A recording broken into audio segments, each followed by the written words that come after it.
It's an important week for Albania. You are bringing President Zelensky to Tirana. My first question is, we're hearing things about Ukraine fatigue. There are issues in Europe about meeting the demand for ammunition, for example, problems with getting consensus on funding. I guess what I want to know is what's going to be different about this summit. We have the meeting in Paris on Monday, one coming up in Switzerland, dealing with Ukraine as well. What is Tirana bringing to the table? Listen, I was very humbled and felt honored to have President Zelensky on the phone and to listen from him the level of importance he puts to the Western Balkans and to this region of ours, including also some NATO members around the Western Balkans. And it came up, the idea of organizing this summit together. So, as a matter of fact, the invitations were sent together, and we are hosting it together.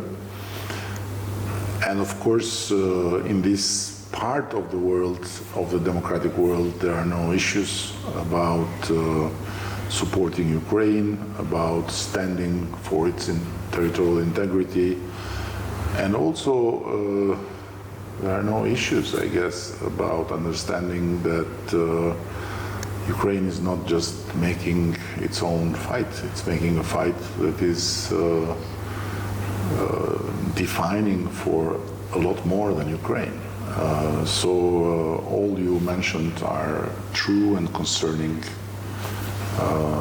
things, and we do what we can. It's not that we are gathering here in Tirana and will change the pace of things for the whole democratic community, but on the other hand, I would not underestimate the contribution and the impact. So we're doing our job, and I think, again, it's a great honor for Albania to host this summit. What are your hopes in terms of anything concrete coming out of it? Are we talking about pledges of funds, of assistance in other ways, humanitarian efforts, political pledges? Listen, we should be realistic. Okay, Albania, for example, is on the top 10 in the list of contributors, but in relative terms, vis-à-vis their own capacity. But in the meantime, we are very, very conscious that we cannot change the dynamic of this war, but by whatever we do.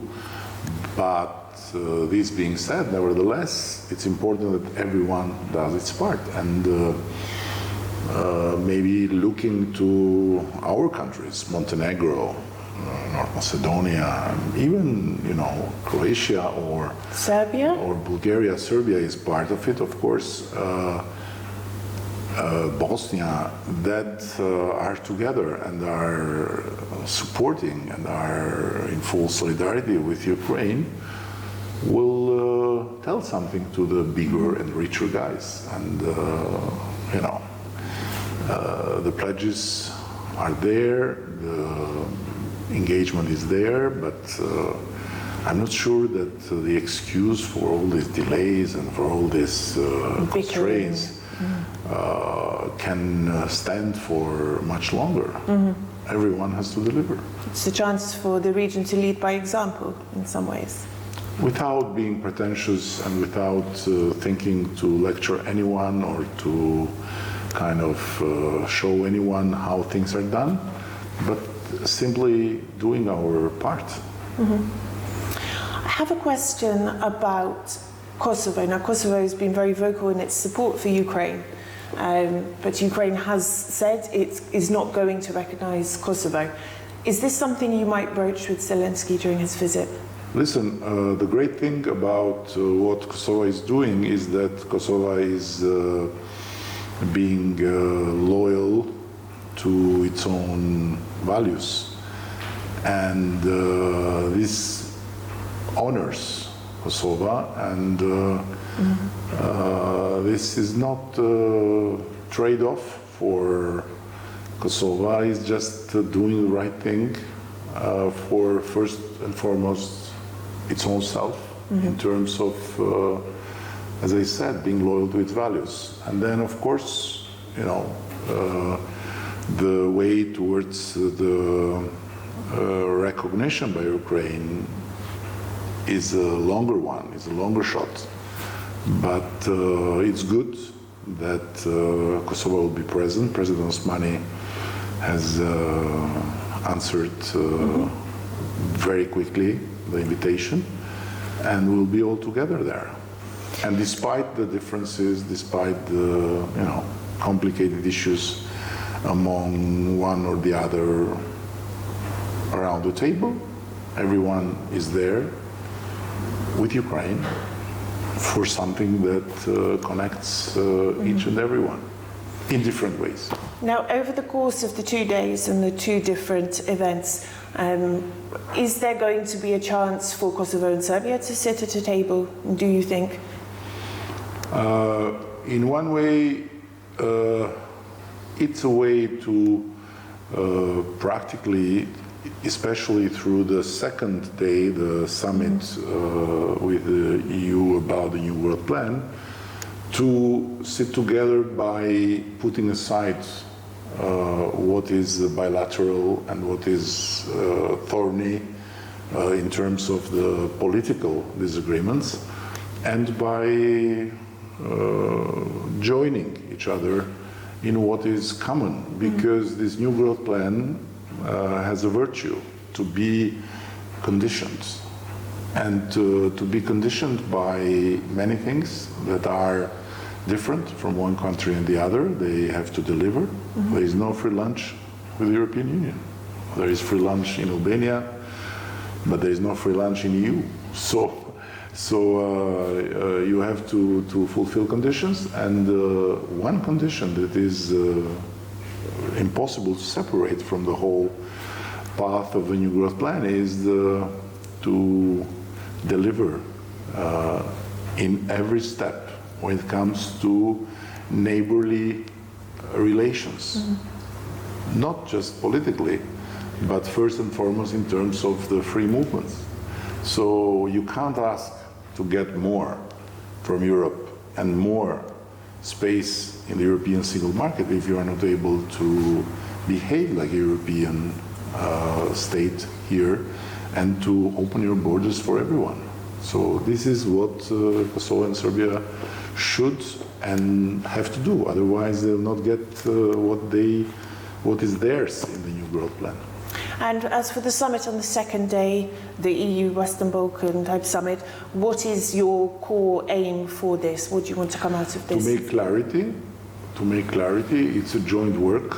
Finally, we have an instrument that we didn't have with the Berlin process, we couldn't have with the Open Balkans, and we have it now to work together on the real boring stuff, which is green lanes, which is guaranteeing all the principles of the Berlin process and all the objectives of CEFTA, and make this region a bigger space of economy for each and everyone. We are too small alone, but we can count somehow if we are an integrated market. And this is what I'm advocating since 10 years, but now it comes also with incentives. So it's some extra finance, it's some open opportunities for getting more integrated with the European single market. So let's see. Do you see this as a more concrete step forwards? Because enlargement is somewhat stagnated. Is this sort of movement we need? Every step forward in getting closer among each other is a step forward towards the European Union. Every step forward towards the European Union is a step forward towards enlargement. Now, the European Parliament is going to have elections in June. Everything's potentially going to change. We're seeing an increase in the right in Europe. We could change Commission President, we might not. Do you have concerns about this? It's sad and might not be very sweet to say, but one thing is sure. Everything may change in Europe, but Vladimir Putin will not change. And as far as Vladimir Putin will not change, the ringing bell in the ears of the European Union members will be there. And as Vladimir Putin helped them to wake up after a long, complacent sleep vis-à-vis the Western Balkans, vis-à-vis Ukraine, Moldova,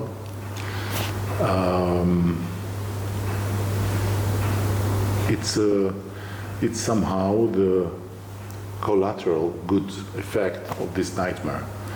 And so I don't see enlargement being questioned, because more and more is becoming real in the eyes of the European Union member states what we were saying long ago. As much as we need you, you need us. Why? First and foremost, for what is dearest to you, security. And it's not about enlargement, it's about integrating, and it's about unifying. Now, on the topic of leadership changes, the chief of NATO is going to change later this year. Mark Rutte is potentially in the running for the top spot. What are your thoughts on that? Do you support his bid? Is there someone else you'd like to see lead it? Do you think things are going to change direction in any way? Is it too much change for 1 year? Rutte, leaving his prime ministerial office in Netherlands and so leaving his seat in the European Council is not a good news for the European Council and for Europe. But Mark Rutte going to NATO is very good news for NATO. He's 100% also our candidate, and I'm sure that with Mark Rutte on the top, NATO will have a very, very skillful politician and true leader that knows how to deal in difficult situations, that has been proven very capable in making compromises, in even creating improbable coalitions, and also is someone that can really be the voice of Europe in US, and at the same time the voice of US in Europe. At a time we could see Trump coming back, which is... Also. Does that concern you, how it might shift any dynamics? Mark Rutte is the right person to talk to every US president, trust me, I know for a fact. My last question, the eyes of the world are going to be on Tirana again tomorrow. This is and the days after. This is the latest in a string of big high-profile summits you've organised. What do you want people to take away from this overall? Just to be proud of what we have done, and to feel proud of who we are becoming, and to work with pride to do each one its best to make Albania become what Albania can become without losing more time. Thank you very much. Thank you.